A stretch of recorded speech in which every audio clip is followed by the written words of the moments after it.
رؤوف الرحیم او په مؤمنانو باندې ډیر زیات مشفق او مهربان دی ډیر شفقت کوونکی دی بلال حبشي رضی الله تعالی عنہ فرمای وی ز د کافر غلام او په ما باندې ډیر سخت او تکلیفات تیرول نو یو شپه زما تبوا او یخنیم ډیر سیوا ده او وجود می داسې دی چې تبي سم نیول انسان تبي یو زکامي او ما ته کار حواله شوی دی په یو کندر کې ځکه نیولې ما او ما ته کار حواله کړو چې دا دانه بتا د سحر پوری چې دا دی مېده کړي دا دی وړه کړي او کدی نه وکړ نو خیر بدني نو ما غ دانه دا کولې او دونه تکلیف ورته وجود چې نه مشو کولې مې چې نه مې نشو تاواله او جړل می چې زما هیڅ څوک نشته دا به څنګه کوم زما کم از کم یو ملګری مې بل څوک مې د کار را سره کړی نو په دې کې ما وخت حادث یو سورې ران نه وته خو مخته مولکتري نه دي چې څوک دی او چې کله هغه سورې ران نږدې شو نو ما ته وی چې دا تاسو کې ما ته چې سکو مخمې نه چې دا کار کوم نو چې زه دې مدد وکم ما ته چې دې دنیا خلک راغلي دي زما مدد لپاره څوک نه کوي زما مدد خفو مړ زیات او جړل مستر کو نو مې وخت کې به دی او وجود مې را پیدو ته به سم نیولې ما خو سړی ته مې کتلې نه دی جو هغه سړی واپس شو وته جو ما چې یو سړی مدد راغلی وغیرہ نوم لاړو الکه د سره مې سم خبره کړې وي ته پر اثر سکار کړې وي کنه وې خپو ما بس خو بهر حال سړی رانه تلو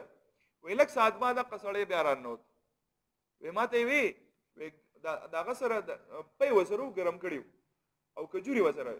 وې هغه په یو کجوري ماته کې خو دا چې دا خو کومه دا سړی په یاندو نه چې دا څوک دی وې ماته چې دا خو ما ته چې او کنه دا بو خرمه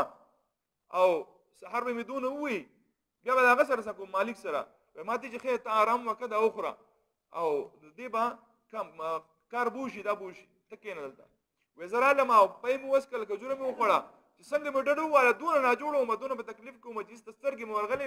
ورغلې دي او بزان نه هم پوه شوی وې سحر چې د نور سړی په ما باندې ولګیدا د نور د سړی په ما باندې ولګیدا نو एकदम زره یو شوما وې دونه په غبرهټ ریو شو مې چې د شوی قوې او صبر کوه کار ورته د قشان پروت دی او وړکړی دی نه دی وس د خیر نشته دانی دی نه دی وړی کړی دا کار نه دی کړی بیګا کنه و چې څنګه را پاسې دم چوم کدا پتا ده باندې نو هغه بوره ټکی کړی دی وړکړی دی دانی غونډي وړکړی دی او بالکل صفای خو دی او سړی نشته